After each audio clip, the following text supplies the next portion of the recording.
I wonder, and I've been asked this question, I've seen this question a few times, whether Amorim's post-match conferences, pre-match conferences sometimes are a bit of a dig to INEOS, whether he's inadvertently talking about INEOS or to INEOS through these conferences. I mean, what must Amorim be thinking about INEOS Group? I've got to say a little rant here. I think they're creating more headlines than they should be. I think it's been nothing but a wave of negativity since they took over. Glazers must be buzzing. They must be buzzing. They must be sat there thinking, they must be like clinking glasses of champagne with each other, thinking this was the best thing we could have done. Yeah. Because no one is talking about us anymore. Exactly. This is all on Sir Jim and co. For them, they've played a blinder. Honestly, it's a masterclass, absolute masterclass from the Glazers. You think about INEOS backing Erik ten Hag, publicly interviewing all the managers. We've gone back to it, we've talked about it loads. Backing him, though, and then abandoning ship and bringing Amorim in. We're hearing, and Crook, you'll know about this more than me, but it was kind of an ultimatum with regards to come now or you're not going to come at all, we're going to bring somebody else in. And this was just a few months after he was presented as a viable option to United by an intermediary, and they said, no, his style of play doesn't fit this squad. Exactly. Clearly it doesn't. Yeah. But that shows the muddled thinking, really, and the brains trusts were out in force, weren't they? Yeah. Against Southampton in midweek, so Jim Ratcliffe was there. The cycling guru was there as well. I mean, what he's doing running a football club is It's a motley crew when the cameras pan to them, isn't it? Perplexing to me. And you mentioned the negative headlines. There's more to come, by the way. I can't say too much right now, but I'm working on another story that doesn't read well for INEOS in terms of some of the savage cuts they're making. The club line is they have to make these cuts because they lost £113 million last year. So Jim Ratcliffe has put 300 million quid of his own money into the football club, $300 million, I should say, because he wants to invest in the stadium and rebuild Old Trafford. He wants to invest in the squad, and if they don't make these cuts, then that money's just going to be swallowed up. But there's a fine line, isn't there? And from a PR perspective, they've not got much right so far. And when Amorim comes out and says this is the worst United team in history, this is arguably the lowest ebb for the football club as a whole. You know, the stadium is falling apart. The training ground is not fit for purpose when you compare it to those other elite teams in the Premier League. They're damaging morale with the cuts they're making, you know, to people who've dedicated their lives to the football club. So I've said it before. I was one of the first to say it. I'm not convinced by Sir Jim Ratcliffe. I've not seen enough from INEOS to suggest actually the club is moving forward. I couldn't agree more, honestly. You talk about the PR. I'm fully waiting, right, for one of the news broadcasters upstairs at talkSPORT to say, breaking news, Jim Ratcliffe just been spotted taking candy from a baby. Reports suggest he snatched with both hands. He's Mr. Burns from The Simpsons. He literally is. He literally is. Like, it's shocking, some of these things. But I think, do you not think that maybe him and Amorim are almost singing from the same hymn sheet in a way of, when Sir Jim Ratcliffe gave the interview with Andy Mitten and he said, you know, like, I'm paraphrasing, but, you know, like, the rot is pretty deep here. What Ruben Amorim's saying is kind of similar in saying, like, we have got a major issue here and we're going to have to seriously suffer. So, because I was thinking, is he saying it to try and say to them, we need to sign players or something? Or maybe they actually kind of are looking at each other thinking, this is an absolute nightmare. Maybe they're actually, you know, quite in cohesion with each other. Yeah, potentially. Make no mistake about it. During that interview process, Amorim would have sat down and he'd have told them, this is the way I like to play, this is my style, and I'm not going to pivot from it. He says it to us, he must said it to them. That's why he didn't get the Liverpool job. Yeah,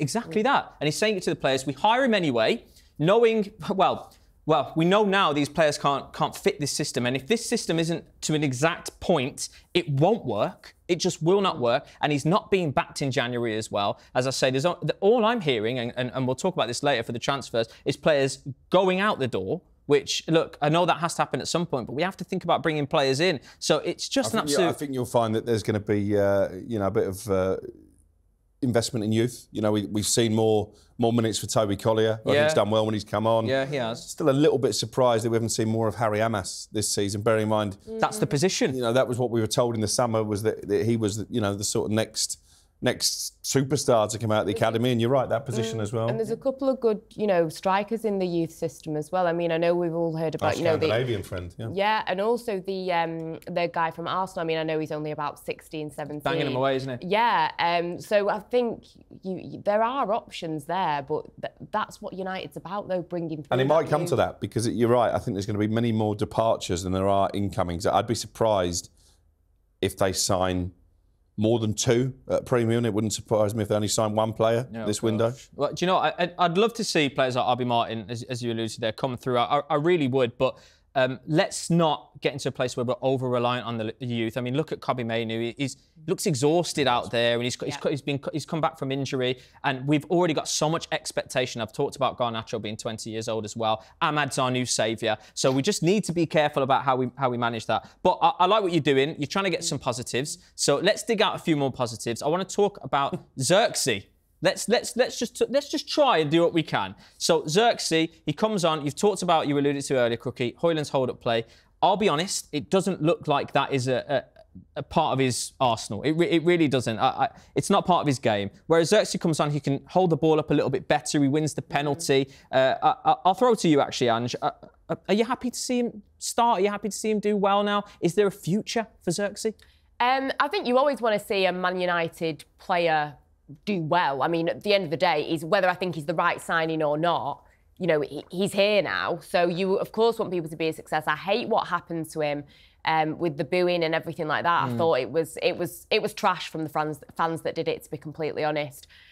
I'm not convinced that he fits this system. Yeah. I am of the personal opinion that if we can get him playing well for the rest of the season and we can get something for him in the summer, I do think long-term that is a better plan. But at the moment, for him to be playing well, I'm happy with that. I want to see that. And it's nice to see his confidence building. I think, but it more says what is going on with Rasmus Højlund as well. This is what's concerning me, that, you know, it's just not happening for him. And you've got someone like Xerxes who's had such a rocky start to this season. And he's actually, when you go pound for pound with the performances, he's probably been better. Yeah, I'm paraphrasing a little bit here, Crookie.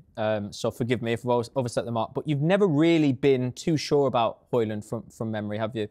I defended him a little bit when Flex was talking about the fact that maybe they should break the bank for Victor Gyökeres, because I don't necessarily see that Gyökeres is any more of a guarantee.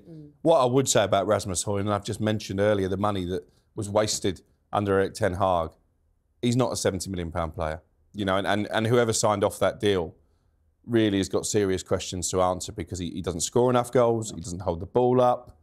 Don't think he's got particularly bags of pace when it comes to, you know, being a top-level Premier League striker. I'm confident when I see him with the ball. No, and you know, maybe there is improvement to come, and obviously he's still a relatively young player.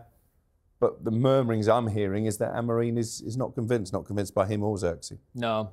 OK, well, there we go. We've done our best to inject some positivity there. And before we move on to what Man United are up to in the transfer window, we need to inject a bit more positivity into the show in another form of a Manchester derby victory. A hat-trick from Ella Toone set United on their way to a famous 4-2 victory at the Etihad and takes Man United to third in the Women's Super League. I saw all the celebrations in the tunnel. It was fantastic. It was great to see. Ange, we're going to throw over to you.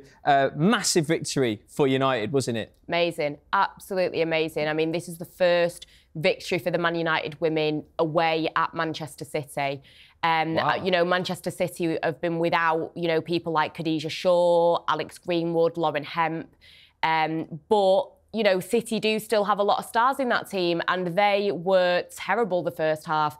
You know, their goalkeeper, Chiara Keating, she had some blunders, but, you know, she's a 20-year-old goalkeeper, and when you want a goalkeeper to play out from the back like that at such a young age, you probably are going to make mistakes. But someone like Ella Toone really showed her class and what she's about, that she was able to capitalise on everything. She's not had the best start to the season. I know that she's had a personal bereavement. She's had an injury. So I think it was a big hat-trick for her. People were very sceptical about the women's team than the men's team coming into this season. And they've been absolutely fantastic. You know, for people that maybe don't watch a lot of women's football, you know, Chelsea are stealing the show. They're unbeaten at the top. But, you know, United are in third. Arsenal are only ahead of them on goal difference. Right. They've got arguably, I think, joint best defence in the Women's Super League. They've still got, you know, they're still in cup competitions. So it's an exciting time for the women's team. And it'll be really interesting that towards the end of the season, we have the Manchester derby again, which will be at Old Trafford. And it'd be really nice to see, you know, for people to come out and really support them, because that's what we want to see in women's football. Absolutely. Looking forward to that one. Crookie, the Etihad becoming a bit of a stomping ground for United this season, eh? Yeah, it looked a decent crowd as well, decent contingent of United fans. So, always nice to get the bragging rights, whether it be men or women. And as Ange says there, maybe the women are a bit of a shining light on the football club at the moment. Well, they definitely are. Manchester is red, never forget it.